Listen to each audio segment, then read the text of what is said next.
In this video, I'm following on from the previous two videos on differentiation and providing you with some more ideas for how to differentiate the learning for your students so that they can access the learning more effectively and can be more successful in your class.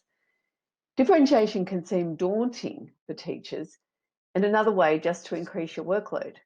So I've given some very simple strategies that you can begin to differentiate either content, process, product, or the learning environment for your students. Differentiation makes the learning accessible for students and more satisfying and successful for teachers.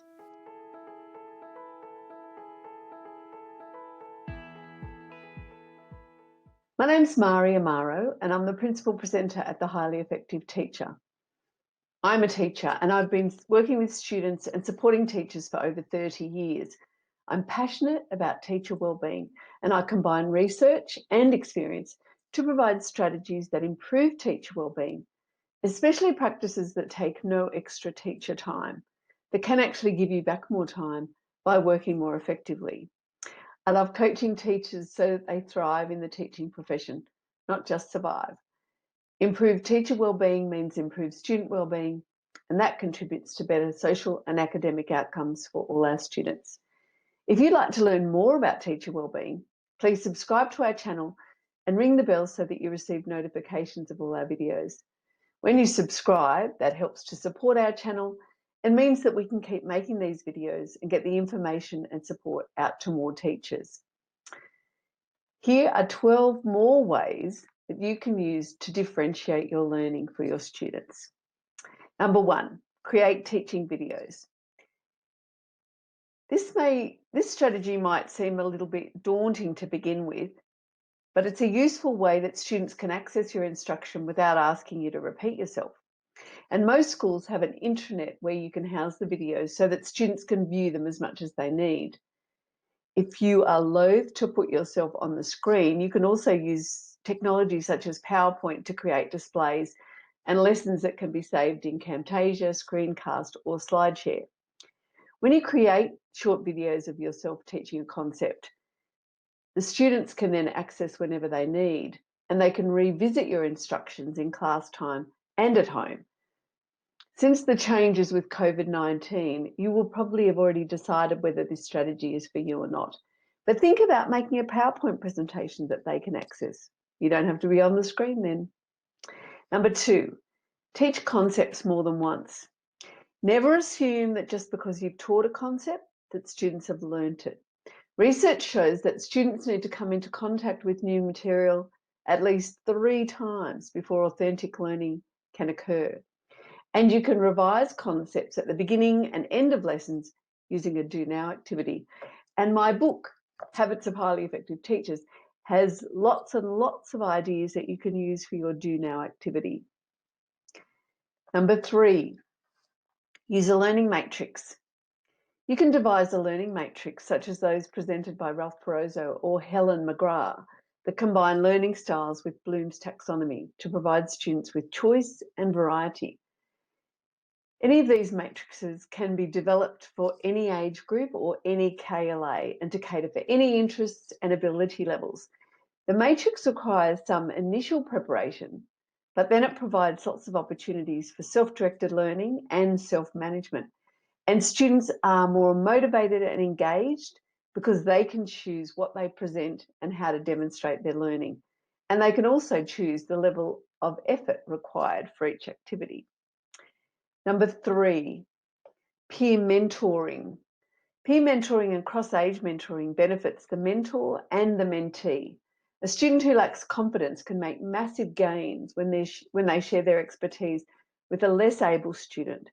And young people can often explain concepts to their peers in ways that are more easily understood than when they're explained by an adult.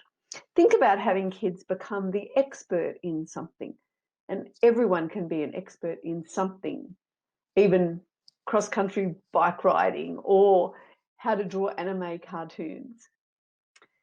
Next strategy, games. Use games and simulations to engage students in the learning. Simple games and with no technology such as celebrity heads can be adapted to any kind of learning. For example, the celebrities can be characters from a novel, historical figures, scientific researchers, or answers to a mathematical equation. No hands up. Use cold calling rather than hands up when you ask a question. Have you ever asked questions for your students only to find that there's 3 or 4 kids who give all the answers? What you want to do is develop a culture where everyone is expected to think and participate. And you can use Dylan Williams strategies such as picking a name out of a hat, paddle pop sticks with each child's name on it, and provide students with processing and thinking time. Encourage students to have a go rather than needing to be 100% correct before they give an answer.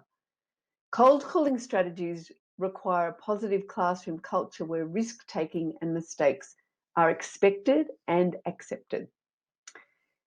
Mini whiteboards. Use mini whiteboards for every student so they can write their answers and hold them up to the teacher. It's a quick and effective way to assess students' understanding and to know what you need to plan for your future learning. Set up learning stations.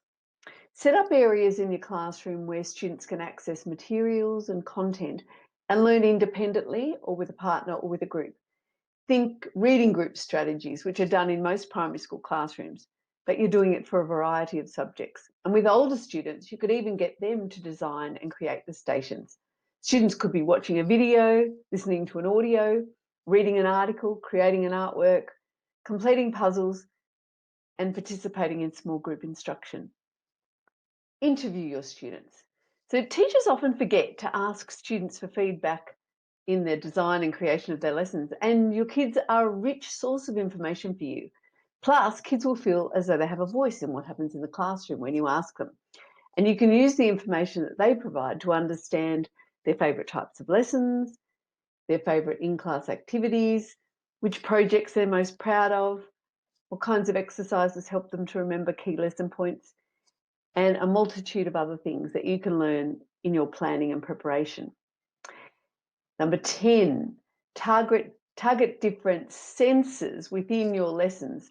So when you engage more than one sense, you increase the effectiveness of teaching and learning. Incorporate a variety of activities that use different senses.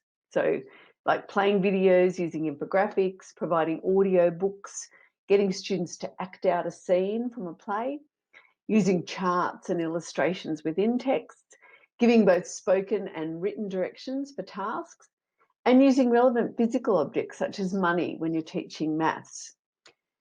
And allotting time for students to create artistic reflections and interpretations of lessons. And don't forget to use music. It's one of the most underused strategies in the classroom. Music and movement make learning more enjoyable and more authentic. Next, provide time for journaling for your students. So providing students with time and skills to reflect and write about their learning gives them a sense of control over their learning and can give you valuable information that assists with planning and delivering of your lessons. Give them some sentence starters so that they can journal more effectively. So they might have to explain how they can use the lesson in real life scenarios, illustrate new concepts, so getting them to draw something or show how something works in maths. They could create a Wordle about the topic that you've just done. The possibilities are endless once you start thinking about them. Next, assign open-ended tasks. Giving students open-ended tasks increases problem-solving skills and develops innovation and creativity. And these are 21st century skills that we're trying to teach these students. And it also encourages them to be self-directed learners because they learn how to work and learn at their own pace. They engage actively with content that they must understand, so they need to figure out what that means for them and learn how to demonstrate their knowledge as effectively as possible. And that's part of what they do in developing a product, to demonstrate how much they understand. And last of all, and this is from Carol Ann Tomlinson, who is considered quite an expert in differentiation, she says, teach up rather than down. That is, have high expectations rather than dumbing down the work for students. And a quote from her says, We do much better if we start with what we consider to be high-end curriculum and expectations, and then differentiate to provide scaffolding to lift the kids up. The usual tendency is to start with what we perceive to be grade level material and then dumb it down for some and raise it up for others. But we don't usually raise it very much from that starting point. And dumbing down just sets lower expectations for some kids. And whatever we do, we want to have high expectations for our students. Thanks for watching. Stay safe and happy teaching.